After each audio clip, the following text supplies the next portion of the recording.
Well, here you are, making good decisions, thinking it's finally time to safely and easily work on front strut springs without working on the ground or running the risk of firing a spring through your chest or a nearby car door. That's good thinking. Hello everyone, welcome to Figure It Auto. Hi, my name is Steve, and today we're going to be checking out Vevor's Big Boy Spring Compressor. This is their hydraulic jack-driven front strut tool. In a moment, I'll throw it together, we'll take a quick look at the features, and then I'm going to use it to break down an existing old OE strut that I have from the SA project behind me, and then I'm going to use it to rebuild some brand new suspension components for the same project. As always, I will humbly ask you to use the links in the description of this video to head over to Vevor's website if you want one of these or any of their other products for yourself, and make sure to use the code VEVT5 to get 5% off whatever you put in your cart on checkout.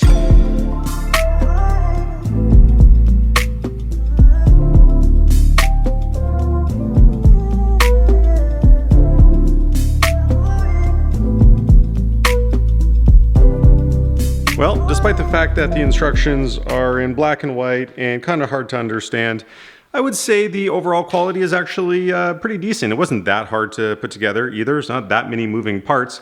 I would say it's a pretty standard, like non-commercial quality construction. So I mean, we've got loosey-goosey pedals, and I would say that the set screws that went into certain places, like the top of the hydraulic jack right here, and on the back of the pedal, those threads were kind of barely existent. Something also tells me that the hydraulic jack here is probably going to leak on me in about a year. But also, to be fair, Vevor does supply a little bag of O-rings here. The instructions don't say what they're for, but I'm guessing it's partially to rebuild the pump in the future.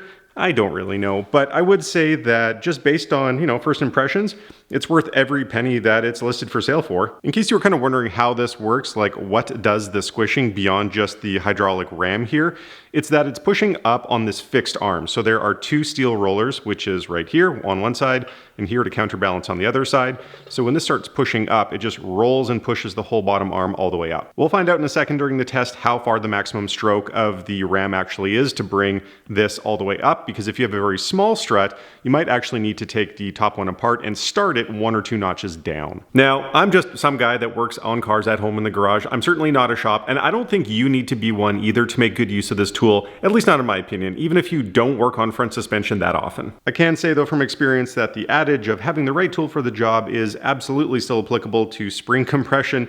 You're not always going to have the same access and job to do on the car. So this front strut tool is going to be incredible for what we'll test it for in a second, but it's not a replacement for the good old-fashioned, really cheap entry-level tools like this one where you screw it on both sides, put it on a different side of a spring. It typically works really well for rear springs on a divorce spring and shock setup where there's no shock in the way, and you just compress it and pull it out of the back of the car. And then sometimes you'll find a reason to use something a little bit bigger, like this other Vevor set that I have where it compresses from one side so you don't screw it from two sides. The little clamps, much like our new tool here, is on just one end, and you can shove it in and compress the spring while it's still in the car. But once you have a coil over strut out of the car like this can do the job of this. But the point is, you're going to be working on the ground just like this. And I have done that before multiple times. It's a little bit scary, it's a little bit onerous, and that's what we're looking to solve for in this new tool. The way I typically look at tools like this though is that they tend to retain their value pretty well. Meaning if you just buy this for one project at home, there's nothing stopping you from just putting it onto Facebook Marketplace after and probably getting back about 80% of its value and just pass it along to the next person. A few quick important facts here. I've gone ahead and popped in the larger bottom clamp here versus the smaller one on the top. And I call it out because if you're planning on working on an SUV or probably a truck, springs tend to be pretty big on those vehicles in the front anyways. The diameter is quite large and you're going to need a tool that can actually hold and capture that spring on the top and bottom.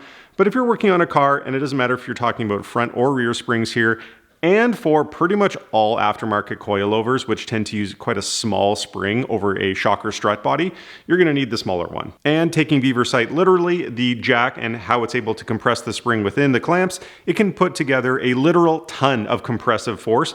And I call that out because it sounds like a lot, but it really may not be. If you have a big spring with a very high spring rate, you might actually have a hard time compressing it. So please just check the stats on what you're working on and make sure that this tool can work for you. Last, for my fellows working on probably some pretty pretty heavy duty stuff on trucks. Just know that if your spring at the very bottom and top, your limits are about 17 inches for that to slide into. Otherwise, this will not be big enough for you. Yes, we have reached the point in the video where if you use TikTok and your attention span has been ruined, you've already scrubbed to this point in the video because we're about to load up the front strut, disassemble it, and see how this tool really works. Now I'm gonna load up my OE setup here from behind to give you a better view. Just note that I've already wiped off the springs here because Vevor does give a pretty solid tip to do that, because if it's really greasy on the outside, the whole body could actually slide around inside of the cups and potentially fall out when it's being compressed. I'm also knowingly gonna do this a little bit the wrong way to start with, in the sense that I really should move this top part down, because look at how small our springs are here. This is a pretty far distance for this to travel and then compress.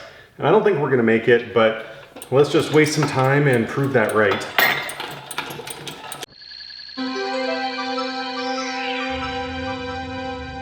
I also want to stop here for a second and point out that this is not the right way to do this. In fact, in multiple pieces of the Vevor media, it shows that the bottom cup here, it actually goes below the strut body, which I'm gonna say is not the correct thing to do. It's angled. There's no way it's gonna put nice, flat, consistent force on the bottom of the strut. Plus this piece right here is actually a different piece than the strut. Usually the little disc here actually sets down on a small lip on the strut body, meaning that if I compress it right now, it's actually going to bust that loose and pull it all up. So what should be happening is actually this. Now I've got as much of my spring as possible within the confines of my top and bottom clamp. I'm gonna go ahead and snake my chain through so that when worse comes to worse and this goes exploding out that way, it actually catches it all and keeps it here. This is as much as it can compress right here. We're not even close enough. That's okay, let's move it back down. I'll hit the release pedal. This time, we'll move the top way down. I'm gonna go down to here. It's easier to seat it on the bottom first and then position the top second. I know you see me adjusting the chain a little bit, and that's totally okay, but just make sure you don't tuck your fingers in under any of this in the event that this goes flying out. It'll rip your fingers off. There we go. I just saw the top hat come loose a little bit, so I know that this is gonna work. So yeah, this is opening up.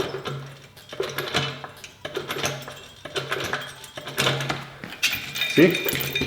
Strut body's loose. We can go ahead and work on the top. Now, if this is the first time you've worked on suspension, chances are pretty good you are going to be excited to take this apart. You're gonna go ahead and put your socket on top of that big nut that's always sitting in the middle, and you'll turn it left by hand, only to realize that as you turn it, the entire body of the strut is spinning with it. And that is exactly true. It happens on rear suspension as well, even when there's shocks. And unfortunately, you've just realized that there's a whole other set of tools specifically for dealing with this scenario. Now, I don't want to get too distracted in this video. We'll stay at the task at hand of reviewing the Vevor tool, but suffice to say that these tools are meant to essentially hold the shaft still, because the center typically has an internal hex shape or potentially sort of an oval edge. Here's the rear shocks on my S8 to show you what I mean there. So it's sort of like a Euro style shape.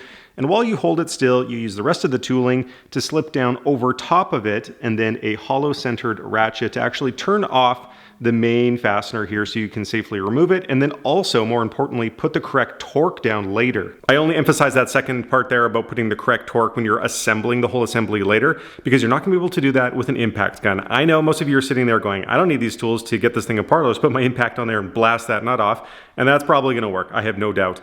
But when it comes time to actually needing to apply a torque spec to put it back on, you're not gonna achieve that any other way. So let's put it all into practice. On the outside, my main fastener that I need to remove is an 18 mil nut, so there goes my hollow 18 mil socket. Then down through the middle, I'm gonna send my 6 mil Allen. That goes in the middle. I've got my ratchet designed to slip around all of this. I've got my little torque beam to hold this all still. And I'll just go ahead, counter hold, and just like that, it's loose. And because I know that spring is being held nice and still, I have no concern to back this all the way off. There we go. Nut, mount, top hat, bellow, bump stop. It's all off. There we go. I'm ready to install my new hardware here, but I just realized that it would be a real shame if I took my brand new spring and forced it to be compressed metal to metal against the clamps here, because in the other kit from Vevor, they actually supply these nice little plastic, I don't know, sleeves, let's just say, that the spring kind of slides along, and I like that idea a lot more. I even thought, well, maybe they can be transferred over. They gotta be a similar size, right? No, not exactly. They're actually kind of a oddly different shape and size.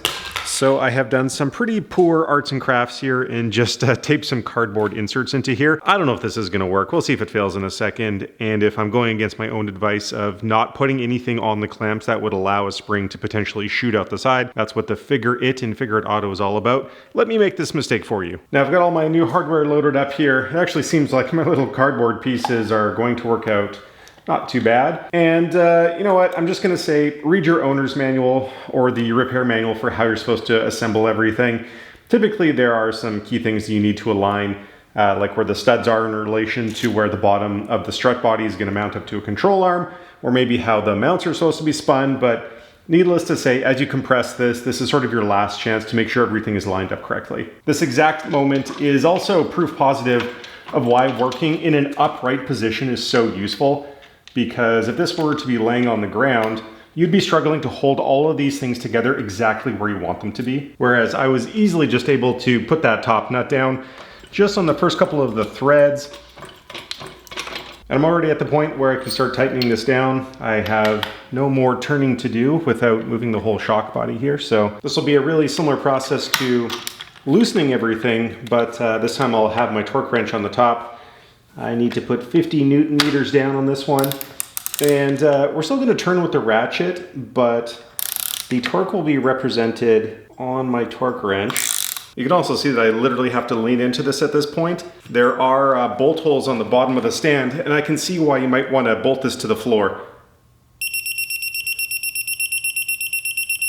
There you have it, folks. It's a pretty simple tool overall. It squishes springs, it unsquishes springs, and it keeps you safe. I think there is something to be said for the peace of mind of not working on this thing horizontally on a bench or on the ground and just wondering in the back of your mind, oh my God, is this spring gonna go shooting out towards the yard, or is the top hat gonna blow off into the wall? At no point was I worried about that. I could totally focus on just assembling the strut. If I could give any constructive feedback to Vevor, I would say to add value and to make the process a little bit better for your new hardware, get some sort of protection between the cup and then the new spring. I didn't really state it before, but since these are brand new springs and here in Alberta we salt the roads, it's very easy to chip off a piece of the exterior powder coating on a new set of springs. A lot of springs actually don't have a zinc layer below them. These Eibach ones do, which is awesome, but many don't, and then a raw steel base is exposed and it rusts. And I've personally had multiple Audi springs crack on me before because of that. So anything to reduce the risk of losing that top finish would be fantastic.